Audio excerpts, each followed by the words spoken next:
ஏமா இந்த காலத்து மருமகள் இப்படி இருக்காங்க? சாம நானும் இந்த காலத்திலே பொறந்திருக்கலாம் போல இருக்கடி.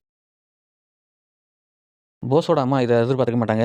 ஏன்னா, தனக்கார மருமக வேணும்னு நெனச்சாங்கல்ல, அவர் போஸ வெளிய அனுப்பிச்சு விடுறாங்க. அதுவும் வாடா, போடான்னு பேசுறாங்க. "வெளில போடா, நீ இங்க இருந்தனா எனக்கு தூக்கம் வராது. எனக்கு தூக்கம் வந்துருச்சு.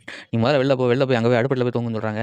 இத அவங்க அம்மாவும், அவங்க அக்காவும் பக்கத்திலேயே இருந்து கேட்குறாங்க. அவங்க வந்து, "என்ன நீ என் பிள்ளைய வாடா, போடான்ங்கிற?" அப்படின்னு சொன்னாங்க. "நான் வாடா, போடான்னு சொல்லுவேன். என்ன வேணாலும் பேசுவேன். அதுக்கு ஏன் எனக்கு ரைட்ஸ் இருக்கு, முழு ரைட்ஸ். நீங்க இதெல்லாம் கேட்கக்கூடாது. ஏய் மொதல்ல நீ போடா" அப்படிங்கிறாங்க. போஸும் வேற வழி இல்லாம பாய தலகாணிய தூக்கிட்டு கிளம்பிறாரு. பின்னாடியே, "நீங்க என்ன உங்களுக்கு என்ன தனியா சொல்லணுமா? நீங்களும் வெளில போங்க" அப்படிங்கிறாங்க. 2 பேரும் வெளில போறாங்க. டமார்னு கதவ சாத்துறாங்க. ஐய! என்ன ஒரு மருமக இந்த காலத்தில இப்படி இருக்கிறாங்க அப்படின்னு சொல்லி, அதுக்கு போஸோட அம்மா சொல்றாங்க, "நானும் இந்த காலத்திலேயே பொறந்திருக்கலாம். நான் பாரு இப்பவும் எங்க அத்தை வந்தா எந்திரிச்சு நின்னு வாங்க அத்தை அப்படின்னு மரியாதையா கூப்பிட வேண்டியிருக்கு." தமிழ்ச்செல்விக்கும் சேதுக்கும் வந்து விருது குடுக்குறாங்க. அதுவும் இல்லாம தமிழ்ச்செல்விக்கு ஸ்காலர்ஷிப் குடுக்குறாரு ராஜாங்கம். அதுவும் இல்லாம அவர் சொல்றாரு, தமிழ்ச்செல்வி முதல் மாணவியா வந்தது என்னோட மருமகளா இருக்கிறதுனால, அடுத்த 2வது இடம் பிடிக்கிறவங்களுக்கும் நான் வந்து ஸ்காலர்ஷிப் குடுக்குறேன் அடுத்த தடவ வந்து.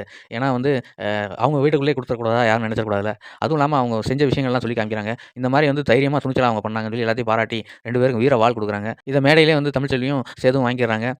மேடையில இணைஞ்சவங்க வாழ்க்கையில இணைவாங்களா? அப்படின்னு சொல்லி நீங்க என்ன நினைக்கிறீங்க? கமெண்ட் பாக்ஸ்ல கமெண்ட் பண்ணுங்க. Thank you.